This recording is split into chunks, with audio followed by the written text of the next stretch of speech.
In this Apple TV settings video, how-to video, we're going to talk about controlling other devices, external devices. So in my setup, and you may have something similar, I have my Apple TV 4K connected to the LG G2 behind me, and then the audio goes out from there to a separate audio system. You can see the speakers installed in the walls flanking the TV there as well. I have an Anthem STR. Here's the Anthem remote. Here's the Apple TV remote. However, when I'm using my Apple TV, I like using the Apple TV remote quite a bit when I'm not using my Control 4 Halo.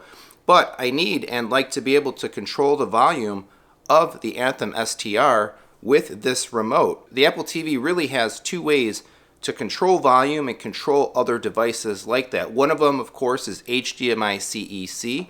However, in some setups and some installations and some situations, you may find HDMI CEC is not actually the most reliable way to interface your HDMI devices. It usually never lives up kind of to the reliable expectation that you think it should have. Now, CEC with the Apple TV does let you do more. CEC is the mechanism by which the Apple TV can power on your other devices. It's the mechanism by which it can put your devices to the proper inputs when the Apple TV knows that you want to be using it and you want to control it. However, if you're only really concerned about volume control, then we do have another option, and that's IR. This remote does in fact have an IR blaster on there, and the Apple TV gives us the capability to learn the IR commands from another remote into this one so that we would be able to do that volume control. They make it really easy, they make it really simple, and again, that's how I use my system. So my Apple TV is connected to the LG G2 via HDMI.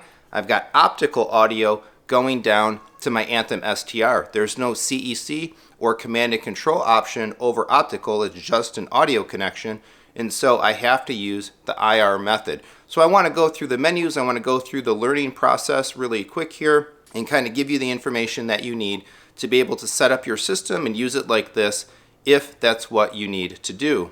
So in your Apple TV menus, of course, if you go into settings and we go into remotes and devices and we look down at the very bottom, we see an option or a section here for home theater control. Now the first one controls TV and receivers. That is entirely based on, again, that HDMI CEC control. And there's only really two settings for it. You can turn it off or you can turn it on.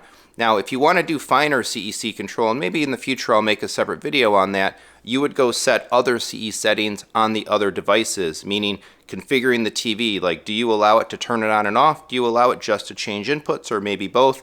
You don't specify those things here. You just either turn the feature on or off. As I mentioned, I don't want CEC control. I don't use CEC control from the Apple TV out to other devices, so I have this disabled. But the option below that here, volume control, here's the one that we're going to focus on right now. So I have a custom entry in here. It's called Anthem STR via IR, and what I've done again is I've learned the IR commands from my Anthem STR remote into the Apple TV remote, and it's so easy to do this. It's excellent.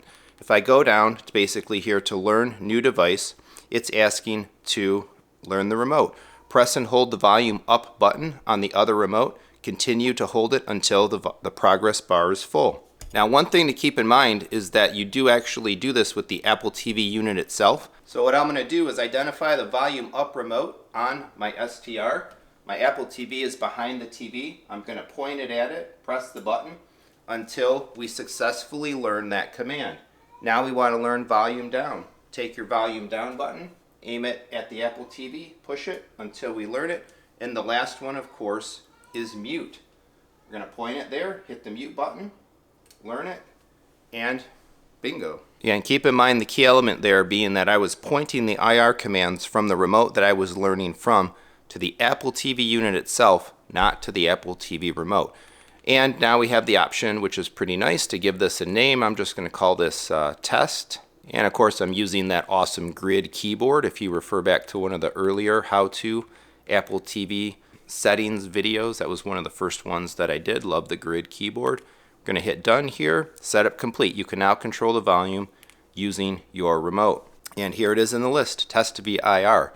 So it's really cool actually that they let us put multiple entries in here. If you have different remotes, multiple remotes, different systems or audio systems maybe that you want to control the volume of, you are able to do that for all of them. And so from this point forward, if I actuate the volume up and down or the mute button on this remote, it will send the commands based on what is set in this menu, and it's so easy to switch between them.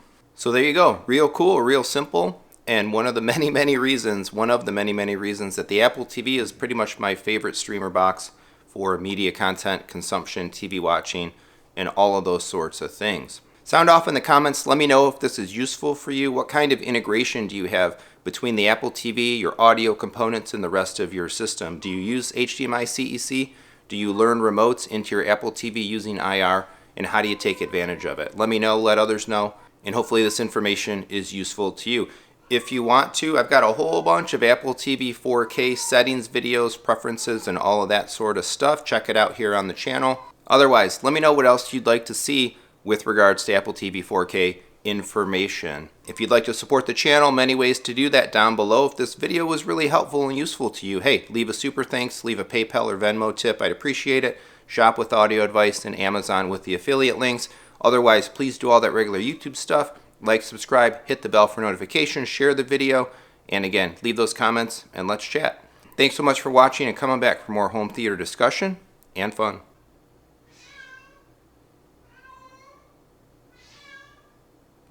Swear to God, these cats.